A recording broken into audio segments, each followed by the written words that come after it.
యోగాన్ని సరిగా తెలుసుకుందాం. ఈ రోజుల్లో యోగం అంటే ఏమిటో తెలియని వారు చాలా అరుదు. యోగం ఎంతో ప్రయోజనకరమనే విషయాన్ని దాదాపు అందరూ సహజంగానే అంగీకరిస్తారు. అనేక మంది యోగ గురువులు యోగంపై పుస్తకాలు రాశారు. వాటిలో కొన్ని చాలా ప్రసిద్ధిగానూ ఉన్నాయి.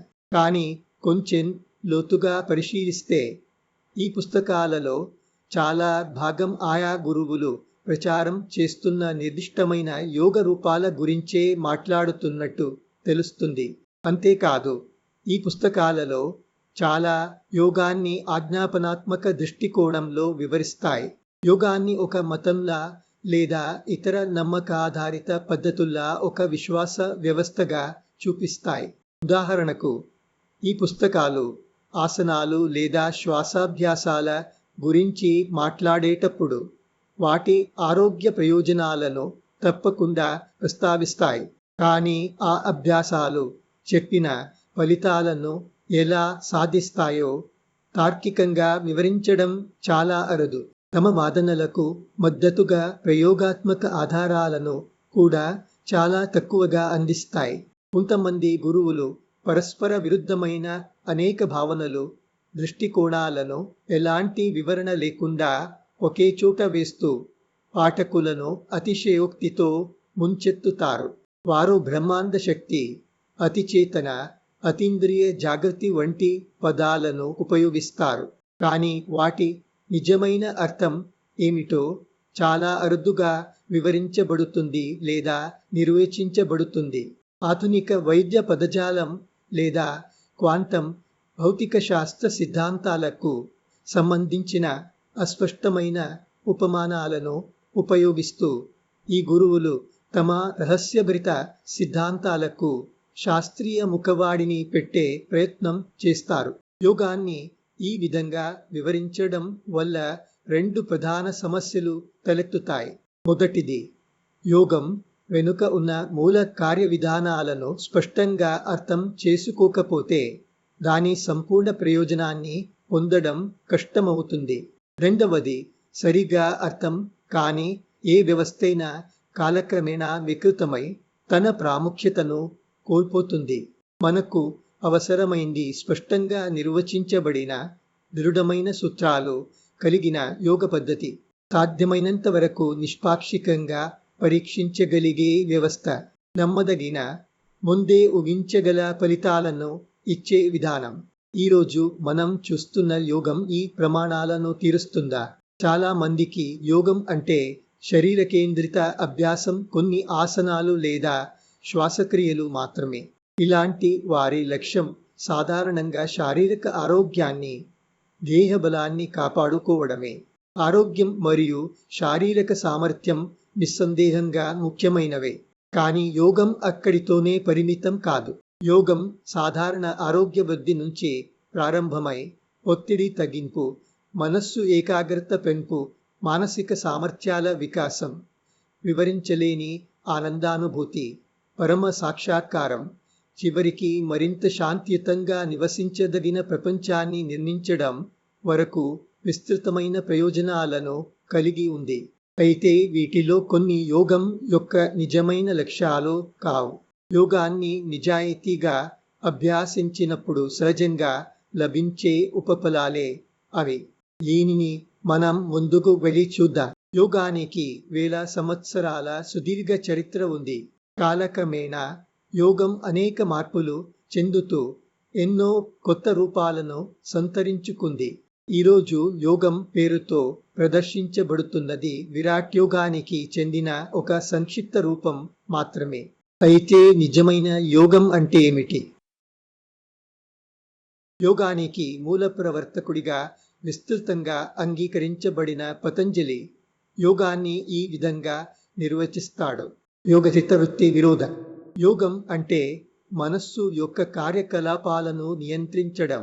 యోగ సూత్రం 1.2 అంటే యోగం అనేది మనస్సును పూర్తిగా శాంత స్థితికి తీసుకువచ్చే ప్రక్రియ. కానీ శాంతమైన మనస్సు కలిగి ఉండడమే యోగం యొక్క తుది లక్ష్యం కాదు. మనస్సును శాంతింపజేయడం కేవలం ఒక పద్ధతి మాత్రమే. మనస్సును మించిన ఒక స్థితిని చేరుకునేందుకు ఉపయోగించే సాధనం. అది ఏమిటో మనం ముందుకు వెళ్ళి చూద్దాం. పతంజలి యోగ సూత్రంలోని ఈ 2వ సూత్రం ద్వారానే యోగం ప్రధానంగా మనస్సుపై కేంద్రీకృతమైన పద్ధతి అని స్పష్టమవుతుంది. ఈ రోజుల్లో మనం యోగం అని పిలుస్తున్న అనేక అంశాలు ఇందులో చాలా తక్కువ మోతాదులో మాత్రమే ఉన్నాయి. పతంజలి ప్రచారం చేసిన ఈ మూల యోగంలోకి ఇంకొంచెం లోతుగా వెళుదాం. పతంజలి యోగాన్ని తన యోగ సూత్రం అనే గ్రంథంలో వివరించాడు. ఇది మొత్తం 195 సూత్రాల సమాహారం. సూత్రం అంటే కొద్దిపాటి పదాల్లో గాఢమైన అర్థాన్ని మోసుకొచ్చే సంక్షిప్త వ్యాఖ్యానం. ఈ సూత్రాలు 4 అధ్యాయాలుగా విభజించబడ్డాయి. అవి సమాధి పాదం, సాధన పాదం, విభూతి పాదం మరియు కైవల్య పాదం. ఈ అధ్యాయాల మధ్య విభజనలు చాలా స్పష్టంగా ఉండవు. విషయాలు అనేకసార్లు అధ్యాయాల సరిహద్దులను దాటి ప్రవహిస్తాయి. మొదట ఒక నిరంతర గ్రంథంగా ఉన్నదాన్ని తర్వాత ఎవరో విభజించినట్టుగా అనిపిస్తుంది. మొదటి 2 అధ్యాయాల్లో యోగ సూత్రం యొక్క కేంద్ర అంశాలు ఉంటాయి. అవి మూల సూత్రాలు మరియు పద్ధతుల గురించి మాట్లాడతాయి.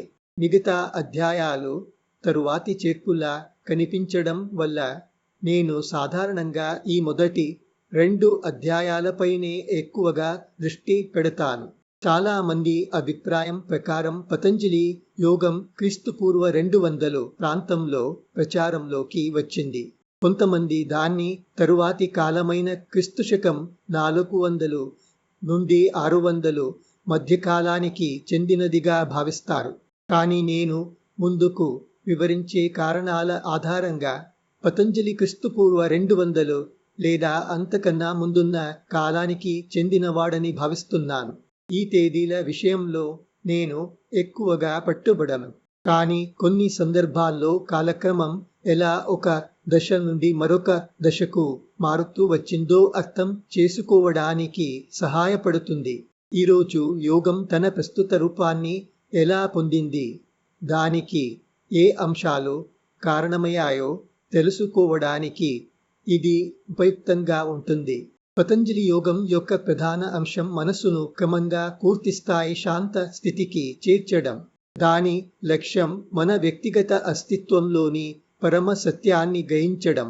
ఆ లక్ష్యాన్ని చేరుకునే మార్గంగా ధ్యానాన్ని సూచించారు.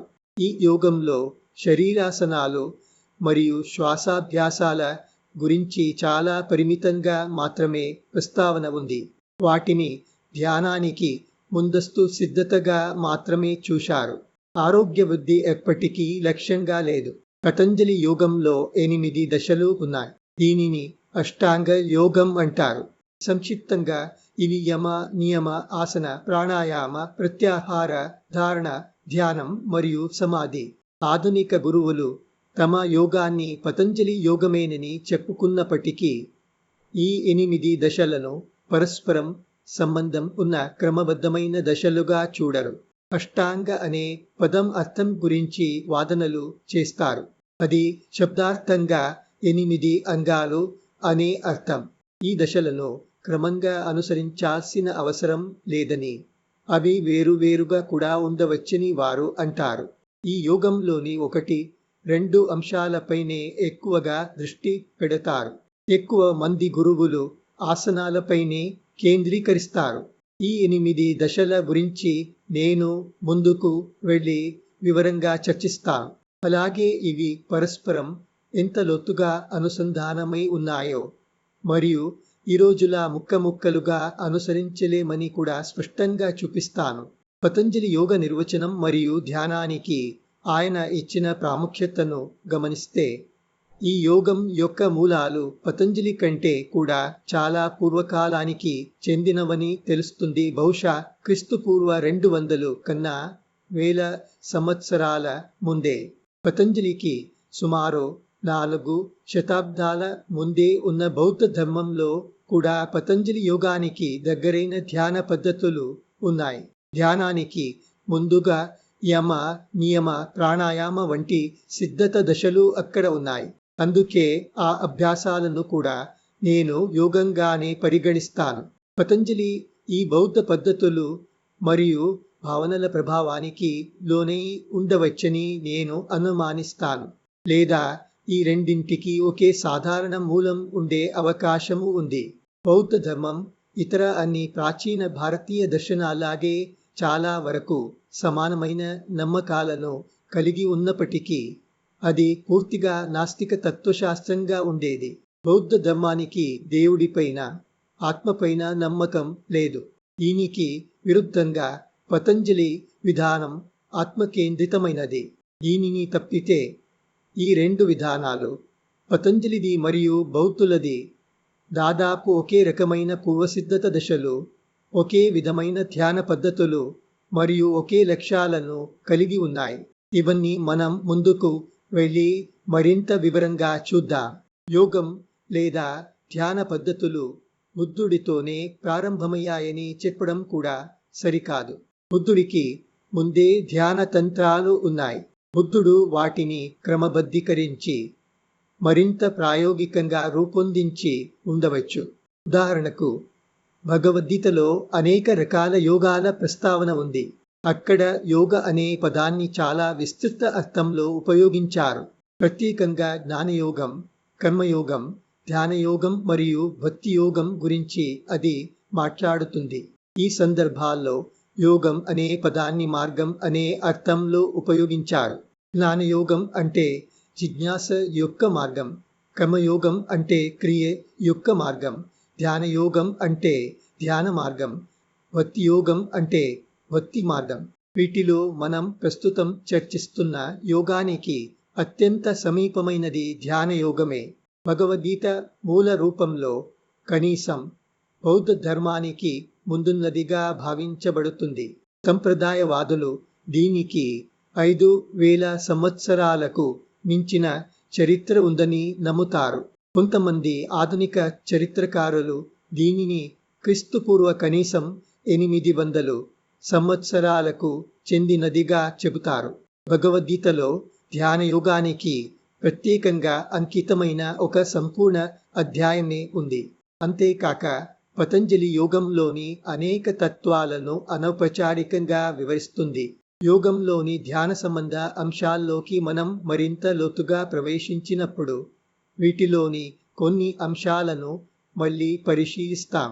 పూర్తి పుస్తకాన్ని వినడానికి దయచేసి https://kudivalugita.com/kudivalugita/mylibrary 1234 ని చూడండి.